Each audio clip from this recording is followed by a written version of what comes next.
western Pennsylvania until 6:15 p.m. At 5:38 p.m., a severe thunderstorm was located near an element, or 10 miles east of Mount Pocono, moving northeast at 15 miles per hour. Hazard, 60 miles per hour wind gusts and quarter-size hail. Source, radar indicated. Impact, minor damage to vehicles is possible. Wind damage to roofs, siding, trees, and power lines is possible.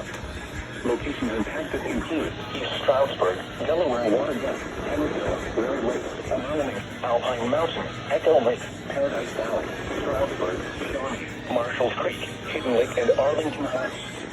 This includes Interstate 80 in Pennsylvania between mile markers 311 and 314. For your protection, move to an interior room on the lowest floor of a building. Repeating, a severe thunderstorm warning has been issued until 6:15 p.m. for the following counties: Monroe, Pennsylvania,